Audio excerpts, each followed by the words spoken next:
So in the last video we discussed the topic mass movements and उसमें हमने देखा था कि किस तरीके से जब अर्थ का मटेरियल जो है वो रॉक्स और जो डेब्री हैं ये सारी चीजें स्लोप के अलोंग स्लाइड होके या ग्रेविटी के इन्फ्लुएंस में वो नीचे आती हैं, तो उस चीज को हम क्या कहते हैं, मास मूवमेंट। काफी बड़ी मात्रा में जब अर्थ का मटेरियल स्लोप से नीचे आता है।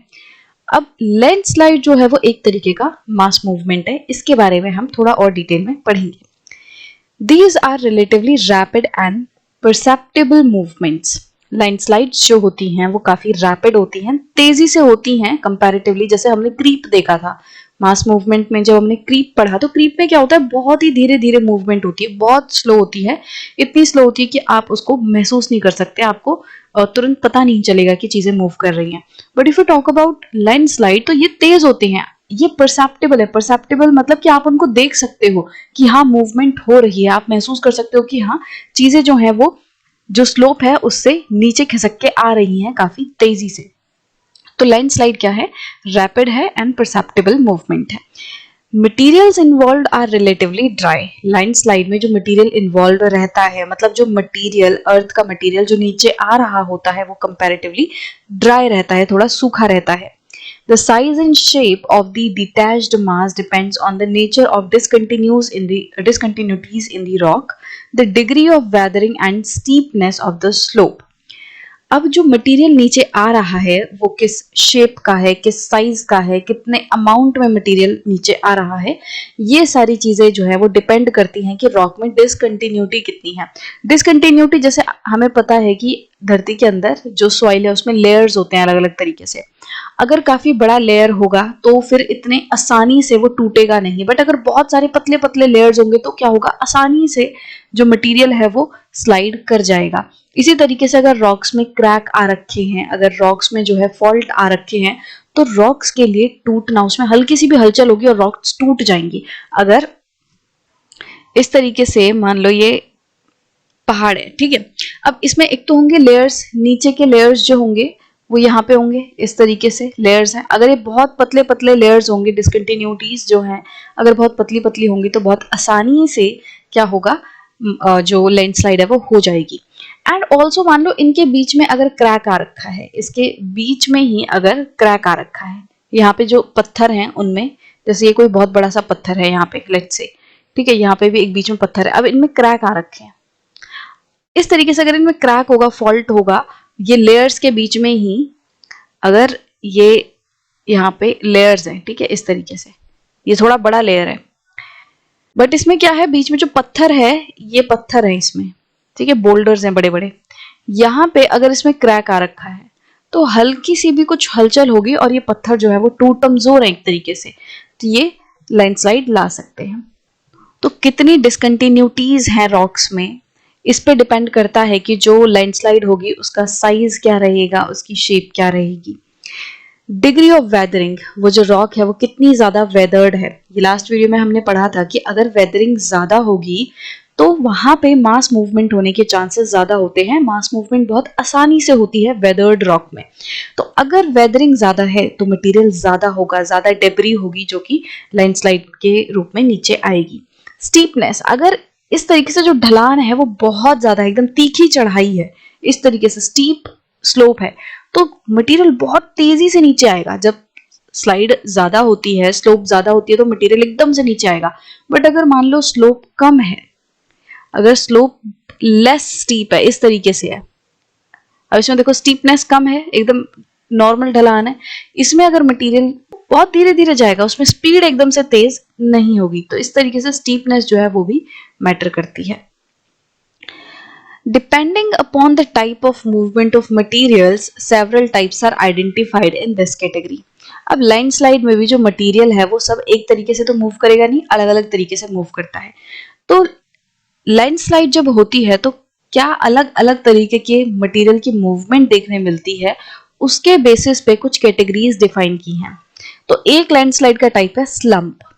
Slump is slipping of one or several units of rock debris with a backward rotation with respect to the slope over which the movement takes place. Slump मतलब क्या होता है कि इस जो स्लोप है उसके अलोंग मूवमेंट हो रही है नीचे की तरफ।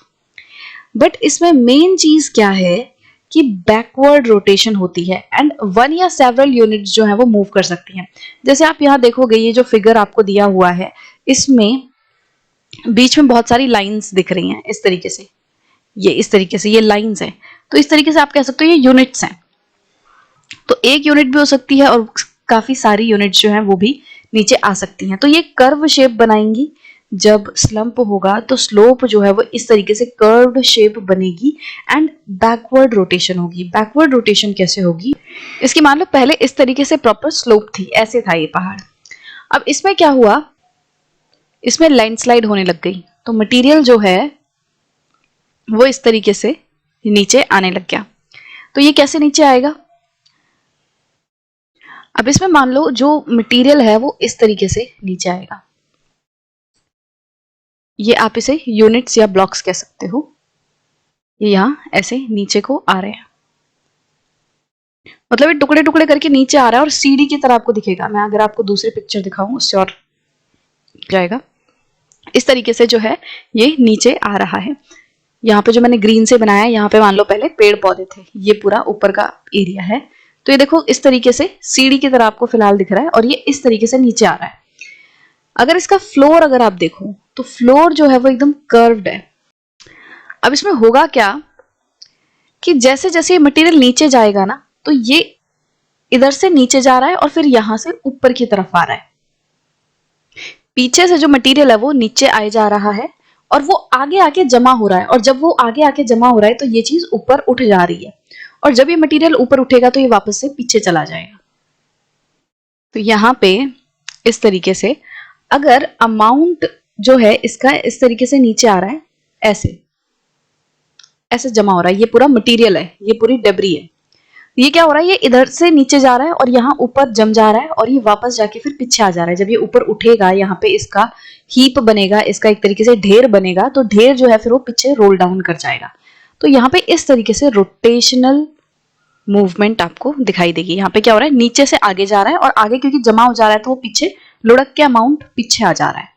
जो यहाँ पे चीजें इकट्ठी होंगी आगे आके, क्योंकि वो बहुत ज्यादा जमा हो गया है, तो अब यहाँ पे वो पीछे आने लगेगा। यहाँ से आगे जा रहा है और वहां से पीछे आ रहा है।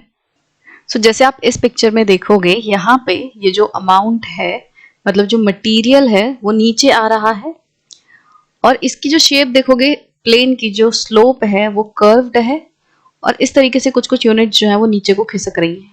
एंड सबसे नीचे आप देखोगे ये पूरा मटेरियल जमा हो रहा है और इसकी जो मतलब वो इस तरीके से बैकवर्ड रोटेशन हो रही है। यहाँ से आगे आ रहा है और यहाँ से ये थोड़ा सा अमाउंट पीछे को जा रहा है। तो ये था स्लंप। इसमें मेन चीज जो है वो बैकवर्ड रोटेशन की ही थी कि ये जो बाकी टाइप्स हैं लैंडस्लाइड के उससे कैसे अलग है। उसके लिए आपको ये ध्यान रखना है कि स्लंप में बैकवर्ड रोटेशन जो है होती है। तो इसको वापस एक बार पढ़ सकते हो आप। Slump is slipping of one or several units of rock debris. एक या एक से ज्यादा जो यूनिट्स हैं रॉक डेब्री की वो स्लिप करें और उनमें बैकवर्ड रोटेशन हो with respect to the slope over which the movement takes place. तो ये स्लोप के ही अलोंग इस तरीके से यहाँ पे उसमें बैकवर्ड रोटेशन होगी। रैपिड रोलिंग और sliding of earth debris without backward rotation of mass is known as debris slide. तो अब स्लंप में क्या था कि बैकवर्ड रोटेशन हो रहा था, बट अगर अर्थ का जो डेब्री है, अर्थ का जो मटेरियल है, वो इस तरीके से स्लाइड होके या रोल होके नीचे आए और बैकवर्ड रोटेशन उसमें ना हो, तो उसको हम क्या बोलेंगे, डेब्री स्लाइड। तो यहाँ पे फिर से मानो इस तरीके से एक पहाड़ था। अब इसमें क्या हुआ, इसमें एक जो इसका पार्ट है वो अलग होने लगा। यहाँ पे इस पहाड़ का जो ये वाला टुकड़ा है वो स्लाइड होके नीचे आने लग गया। ठीक है, अब यहाँ पे एक चीज आप नोटिस करोगे, ये जो सरफेस है, स्लोप है, वो कर्व्ड नहीं है, एकदम स्ट्रेट है। जो सरफेस है स्लोप का वो एकदम स्ट्रेट है एंड आगे जाके कोई भी बैकवर्ड रोटेशन भी नहीं हो रही है। तो इसको हम क्या बोलेंगे, debris sliding. Debris fall is nearly a free fall of earth debris from a vertical और हैंग। अगर यहाँ पे स्लोप रही, खड़ी चढ़ाई है पे, अगर पूरा अर्थ का मटेरियल है वो यहाँ से अगर नीचे गिरेगा, इस तरीके से पूरा मटेरियल था, ठीक है, इस तरीके से, तो ऊपर का ये जो टुकड़ा है जब वो नीचे गिरेगा तो इसको हम क्या बोलेंगे, डेबरी फॉल। तो मलबा जो है वो इस तरीके से गिर रहा है। तो वर्टिकल स्लोप से भी गिर सकता है या फिर पहाड़ की स्लोप है, उसमें थोड़ी सी स्लोप है, बट जैसे हमने पहले भी डिस्कस किया था कि स्लोप एकदम स्ट्रेट तो होगी नहीं, ऊबड़ खाबड़ होगी, इस तरीके से होगी। तो यहाँ का अगर कोई मटेरियल, यहाँ पे जो ये पूरा सरफेस है, अगर वो गिर के आगे जाने लगे और वो स्लाइड करता हुआ ना जाए, वो खिसक खिसक के आगे ना जाए, बल्कि इस तरीके से वो ड्रॉप करे, वो यहां से कूद के यहाँ पे जाए और फिर आगे सरफेस पे गिर जाए, तो इसको हम क्या बोलेंगे, डेबरी फॉल। तो डेबरी फॉल जो है वो इस तरीके से वर्टिकल उसमें भी हो सकता है और ओवरहैंगिंग फेस में भी हो सकता है। Sliding of individual rock masses down bedding, joint और fault surfaces is rock slide. अगर कोई इंडिविजुअल रॉक जो है वो स्लाइड करके आएगी, इंडिविजुअल रॉक है मतलब जो पत्थर हैं, चट्टाने हैं, वो इस तरीके से स्लाइड कर करके आएंगे। अगर पत्थर का टुकड़ा, पत्थर जो है वो रोल करके स्लाइड करके आगे जा रहा है तो उसको हम बोलेंगे rock slide. Over steep slopes rock sliding is very fast and destructive. तो अगर स्टीप स्लोप है, इस तरीके से खड़ी चढ़ाई है, एकदम बहुत ज्यादा स्टीप स्लोप है, तो उस पे क्या होगा, अगर यहां से कोई पत्थर गिरेगा तो वो बहुत ही तेजी से गिरेगा और डिस्ट्रक्टिव हो सकता है। अगर नीचे मान लो यहाँ पे रोड है और यहाँ पे कोई पत्थर गिर रहा है तो वो पूरे रोड को, इंफ्रास्ट्रक्चर को तबाह करके रख देगा।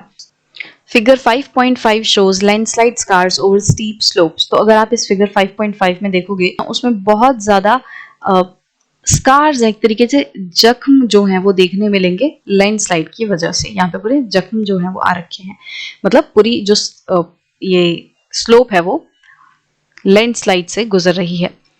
Slides occur as planar failures along discontinuities like bedding planes that dip steeply.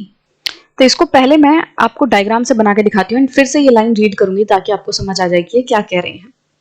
सबसे पहले तो फिर से हम अपना पहाड़ बनाएंगे इस तरीके से। अब इसमें हमें यह भी पता है कि नीचे हैं लेयर्स, यहाँ पे नीचे क्या है, लेयर्स। इन लेयर्स को हम क्या कहते हैं, प्लेन्स। बेड मतलब कि जैसे बेड रॉक, आप जब लेयर्स ऑफ सॉइल पढ़ते हो तो उसमें देखते हैं कि नीचे बेड रॉक्स होती हैं, तो सबसे नीचे मतलब इस तरीके से ये सरफेस है, यहाँ पे आपको पेड़ वगैरह देखने मिलेंगे, उसके नीचे लेयर्स हैं, ठीक है। तो ये है बेडिंग प्लेन। बेडिंग प्लेन में क्या होगा, यहाँ पे इसके ऊपर वाला जो एरिया है इसमें मान लो कोई क्रैक आ रखा है, इसमें आ रखा है कोई क्रैक। तो क्रैक को मैं थोड़े और बेहतर तरीके से अगर आपको दिखाऊं तो इस तरीके से मान लो यहाँ पे आ रखा है क्रैक, ठीक है, ये क्रैक है।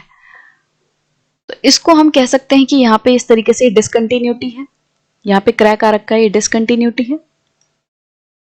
और नीचे का ये जो बेडिंग प्लेन है ये भी एक तरीके की डिसकंटिन्यूटी ही है रॉक्स में। यहाँ पे आप ये देखो ऊपर का जो क्रैक है ये एक तरीके से वर्टिकली आपको क्या दिख रहा है, डिसकंटिन्यूटी दिख रही है। प्लेन है उसमें आपको जो डिसकंटिन्यूटी देखने मिलेगी वो एक तरीके से हॉरिजॉन्टल है, मतलब कि इस तरीके से हॉरिजॉन्टली ये आपको डिसकंटिन्यूटी देखने मिलेगी। अब यहाँ पे क्या होगा कि ये जो बेडिंग प्लेन है अगर ये एकदम स्टीपली डिप कर रहा है, मतलब इसकी जो चढ़ाई है वो काफी तीखी है, बहुत ही ज्यादा स्टीप है ये, तो इसकी वजह से क्या होगा कि यहाँ पे हल्का सा भी कुछ हुआ, कोई भूकंप आया, कोई बारिश हुई, तो ये जो पूरा मटेरियल है इसके ऊपर का, इस क्रैक के बाद का और इस लाइन के ऊपर का, ये जो पूरा मटेरियल है ये आगे मूव करने लगेगा। और जब इस तरीके से मटेरियल स्लोप के अलोंग मूव करता है तो उसे हम प्लेनर फेलियर कहते हैं। इस तरीके से सिंपल स्ट्रेट लाइन के अलोंग फॉल्ट अगर आ रखा है ऊपर से और इस तरीके से अगर ये मूव करता है तो इसे हम प्लेनर फेलियर कहते हैं। सो अब वापस से इसे पढ़ते हैं कि slides occur as planar failures, मतलब स्लाइड्स जो है वो प्लेनर फेलियर की तरह अकर होती हैं। प्लानर फेलियर में भी हमने क्या बोला कि स्लोप के अलोंग जो मटेरियल है वो मूव कर रहा है, और स्लाइड्स में भी क्या होता है कि जो मटेरियल है, अर्थ का मटेरियल है, वो क्या करता है, वो स्लोप के अलोंग मूव करता है। तो स्लाइड जो है वो एकदम प्लानर फेलियर मूव होती हैं, अकर करती हैं डिसकंटिन्यूटीज के अलोंग। वो डिसकंटिन्यूटीज कैसी हो सकती हैं, जैसे कि बेडिंग प्लेन्स जो कि एकदम मतलब काफी ज्यादा उनमें स्टीप स्लोप हो, ठीक है। मतलब कि जब ये स्टीप स्लोप बहुत ज्यादा होगी तो डिसकंटिन्यूटीज के अलोंग यहाँ पे जो स्लाइड है वो आ सकती है। Rock fall is free falling of rock blocks over any steep slope keeping itself away from the slope. Fall में देखो क्या होगा, फॉल में चाहे रॉक्स फॉल हो चाहे डिब्री फॉल हो, इसका मतलब क्या है कि ये जो मटेरियल है वो स्लोप से टच होके मूव नहीं कर रहा, वो इस तरीके से बाउंस कर रहा है, जंप कर रहा है। ठीक है, तो जब अर्थ का बहुत ज्यादा मटेरियल एक साथ, जो मलबा है, मिट्टी वगैरह है, एक साथ वो कूदे ऊपर से, ठीक है, तो उसको हम क्या बोलेंगे, डेब्री फॉल। अब सेम चीज क्या होगी, अगर रॉक, अगर पत्थर, चट्टाने जो हैं वो फ्री फॉल करेंगी, अपने आप को स्लोप से दूर रखें, वो जंप करें, वो स्लोप से के साथ खिसक के ना आए, बल्कि वो इस तरीके से जंप करके आगे बढ़े, तो उसको हम बोलेंगे रॉक फॉल। जो रॉक फॉल है उसमें क्या होता है, सिर्फ और सिर्फ सुपरफिशियल लेयर, मतलब सबसे ऊपर के लेयर में जो मटेरियल है वही अफेक्ट हो रहा है, ऊपर की जो रॉक्स हैं इस तरीके से वो आगे फॉल कर रही हैं। बट अगर आप बात करो रॉक स्लाइड की, तो रॉक स्लाइड में क्या होता है, काफी गहराई तक जो मटेरियल है वो अफेक्ट होता है। इसके डेप्थ में ये देखो, इतने गहरा जो मटेरियल है पूरा, अब ये खिसक के आगे जा रहा है, तो ये रॉक स्लाइड है। तो रॉक फॉल में सिर्फ ऊपर ऊपर वाला जो मटेरियल है वो अफेक्ट होगा, बट जो रॉक स्लाइड है उसमें जो जमीन के अंदर काफी गहराई तक जो मटेरियल है उस पर असर पड़ेगा। अब यहाँ पे एक क्वेश्चन पूछा हुआ है कि between mass wasting and mass movement which term do you feel is most appropriate. तो देखो वैसे तो दोनों का मतलब सेम ही है। मास वेस्टिंग का मतलब भी यही होता है कि जब ग्रेविटी के इन्फ्लुएंस में जो मटेरियल है अर्थ का वो नीचे आए, एंड मास मूवमेंट भी यही है कि जब बहुत ज्यादा मटेरियल जो है वो स्लोप के अलोंग ग्रेविटी की वजह से नीचे आ जाए।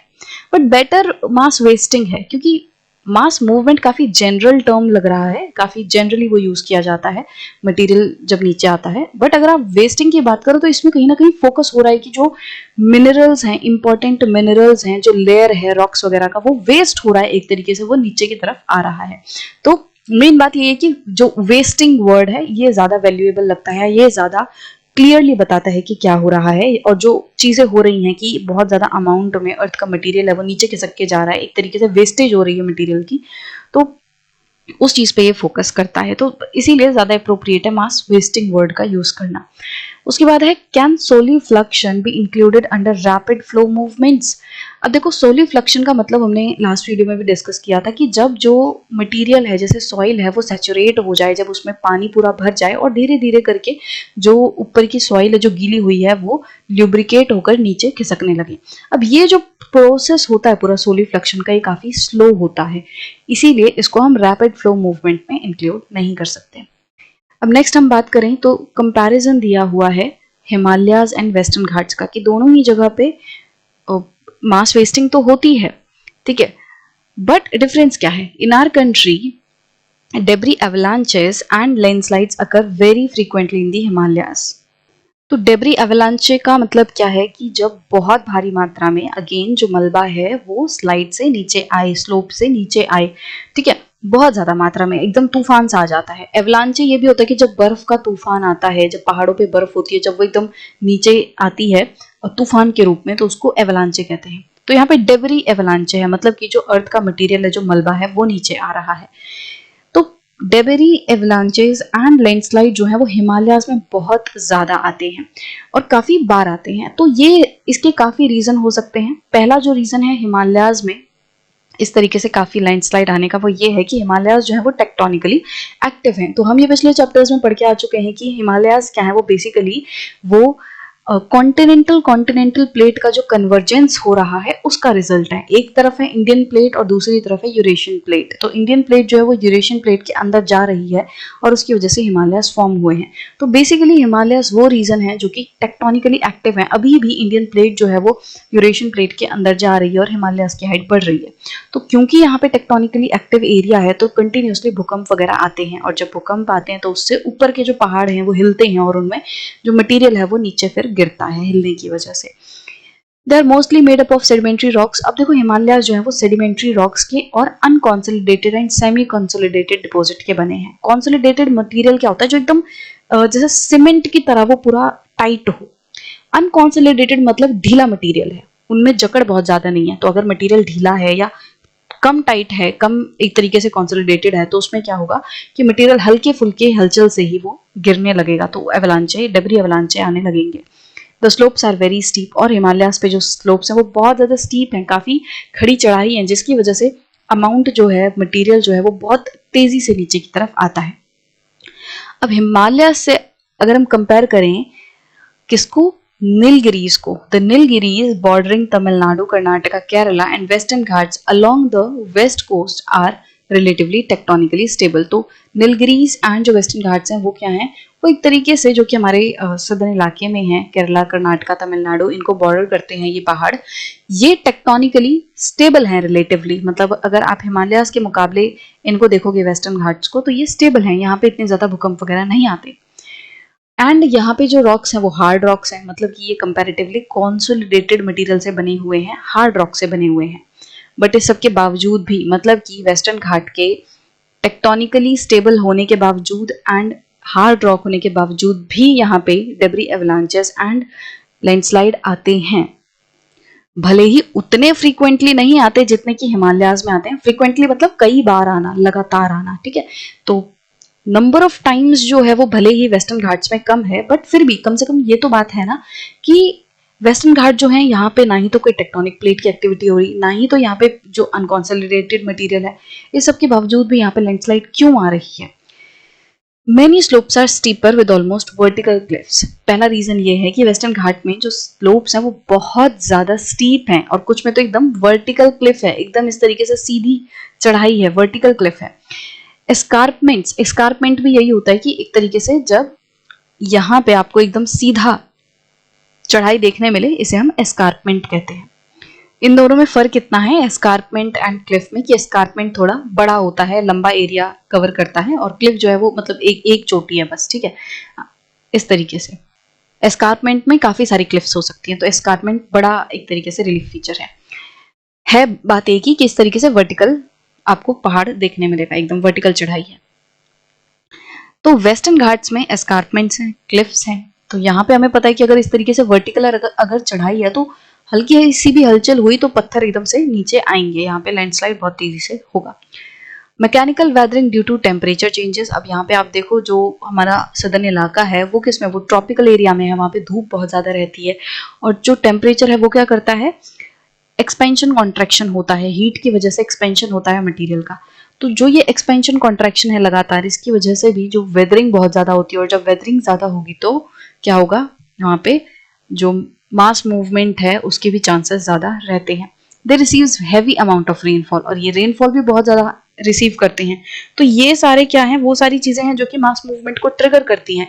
अगर रेनफॉल ज्यादा होगी तो क्या होगा, वो एक तरीके से ल्यूब्रिकेशन का काम करेगी, जो जमीन है, पहाड़ों की जमीन है, उसमें पानी भर जाएगा और आसानी से मटेरियल आगे खिसकने लगेगा। So there is almost direct rock fall quite frequently in these places. तो वेस्टर्न घाट में क्या होता है, डायरेक्टली रॉक फॉल होता है, मतलब यहाँ पे स्लाइड कम होती है बल्कि रॉक फॉल ज्यादा होता है, ठीक है। बट आपको लैंडस्लाइड भी देखने मिलेंगी, डेब्री एवलांचे भी देखने मिलेंगे।